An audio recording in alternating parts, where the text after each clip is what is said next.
ಎಲ್ಲರಿಗೂ ನಮಸ್ಕಾರ. ಇವತ್ತಿನ ವಿಡಿಯೋದಲ್ಲಿ ನಾನು ಸ್ಟಫ್ಡ್ ಮಶ್ರೂಮ್ ಮಾಡ್ತಿದ್ದೇನೆ. ಇದಂತೂ ಮಾಡಲಿಕ್ಕೆ ತುಂಬಾ ಸುಲಭ, ಹಾಗೆ ರುಚಿಯಂತೂ ನೆಕ್ಸ್ಟ್ ಲೆವೆಲ್ ಅಂತಾನೆ ಹೇಳ್ಬೋದು. ಅದನ್ನ ಮಾಡಲಿಕ್ಕೆ ಮೊದಲಿಗೆ ಮಶ್ರೂಮ್ ಅನ್ನು ಒಂದು 2ರಿಂದ 3 ಬಾರಿ ಚೆನ್ನಾಗಿ ತೊಳೆದು ಕ್ಲೀನ್ ಮಾಡಿ ಇಟ್ಕೊಳ್ಬೇಕು. ನಂತರ ಅದರ ಫಸ್ಟ್ ಲೇಯರ್ ಅಂದ್ರೆ ಅದರ ಸ್ಕಿನ್ ಅನ್ನು ನಾನು ವಿಡಿಯೋದಲ್ಲಿ ತೋರಿಸುವ ರೀತಿ ನೀವು ಅದನ್ನ ತೆಗಿತಾ ಬರಬೇಕು. ಹೀಗೆ ಈ ಪ್ರೊಸೀಜರ್ ಅನ್ನು ನೀವು ಎಲ್ಲಾ ಮಶ್ರೂಮು ಕ್ಲೀನ್ ಆಗೋ ತನಕ ಮಾಡಬೇಕು. ಇವಾಗ ಎಲ್ಲ ಮಶ್ರೂಮನ್ನು ಕ್ಲೀನ್ ಮಾಡಿ ರೆಡಿ ಮಾಡಿ ಇಟ್ಕೊಂಡಿದ್ದೇನೆ. ಹಾಗೆ ನಾನಿಲ್ಲಿ ಒಂದು ಪಾತ್ರೆಗೆ ನೀರು ಮತ್ತು ಉಪ್ಪನ್ನು ಹಾಕಿ ಬಿಸಿಯಾಗ್ಲಿಕ್ಕೆ ಇಟ್ಟಿದ್ದೇನೆ. ಇದು ಬಿಸಿಯಾದ ನಂತರ ನಾನು ಇದು ಕ್ಲೀನ್ ಮಾಡಿ ಇಟ್ಟುಕೊಂಡಿರೋ ಮಶ್ರೂಮನ್ನು ಹಾಕಿ ಲಿಡ್ ಅನ್ನು ಕ್ಲೋಸ್ ಮಾಡಿ ಮಶ್ರೂಮ್ ಅನ್ನು ಒಂದು 5 ನಿಮಿಷಗಳ ಕಾಲ ನೀವು ಇದನ್ನ ಬೇಯಿಸ್ಕೊಳ್ಬೇಕಾಗ್ತದೆ.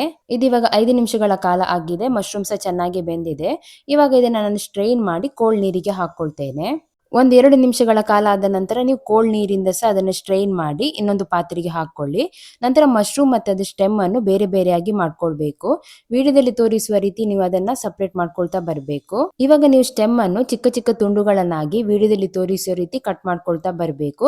ಹೀಗೆ ನೀವು ಎಲ್ಲಾ ಸ್ಟೆಮ್ಮಿಗೆ ಸಹ ಇದೇ ತರ ಕಟ್ ಮಾಡಿ ಒಂದು ಪಾತ್ರೆಗೆ ಹಾಕಿ ಇಟ್ಕೊಳ್ಳಿ.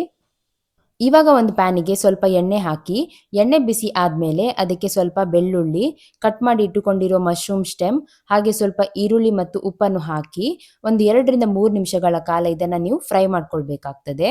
ಇದು ಚೆನ್ನಾಗಿ ಫ್ರೈ ಆದ ನಂತರ ಅದನ್ನ ಒಂದು ಬೌಲಿಗೆ ಹಾಕಿ ಜೊತೆಗೆ ಸ್ವಲ್ಪ ಚೀಸ್, ಕೊತ್ತಂಬರಿ ಸೊಪ್ಪು, ಚಿಲ್ಲಿ ಫ್ಲೇಕ್ಸ್ ಅನ್ನು ಹಾಕಿ ಚೆನ್ನಾಗಿ ಮಿಕ್ಸ್ ಮಾಡಿ ಸ್ಟಫಿಂಗ್ ಅನ್ನು ರೆಡಿ ಮಾಡ್ಕೊಳ್ಬೇಕು. ನಿಮ್ಗೆಲ್ಲ ಉಪ್ಪು ಕಮ್ಮಿ ಅಂತ ಅನ್ಸಿದ್ರೆ ನೀವು ಉಪ್ಪನ್ನು ಸಹ ಸೇರಿಸ್ಕೊಳ್ಬಹುದು.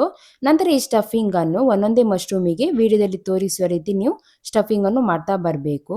ಎಲ್ಲಾ ಮಶ್ರೂಮಿಗೆ ಸ್ಟಫಿಂಗ್ ಮಾಡಿ ರೆಡಿ ಮಾಡಿ ಇಟ್ಕೊಂಡಿದ್ದೇನೆ. ಇವಾಗ ಒಂದು ಪ್ಯಾನಿಗೆ ಸ್ವಲ್ಪ ಎಣ್ಣೆ ಹಾಕಿ, ಎಣ್ಣೆ ಬಿಸಿ ಆದ್ಮೇಲೆ ಒಂದೊಂದೇ ಮಶ್ರೂಮ್ ಅನ್ನು ನೀವು ಇದರಲ್ಲಿ ಇಡ್ತಾ ಬರಬೇಕು.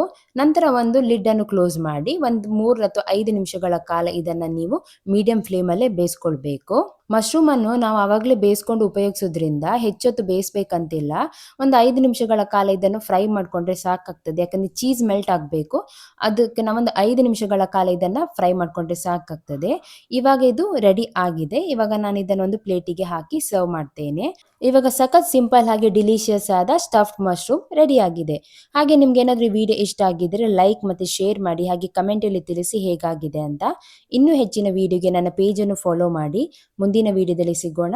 ನಮಸ್ಕಾರ.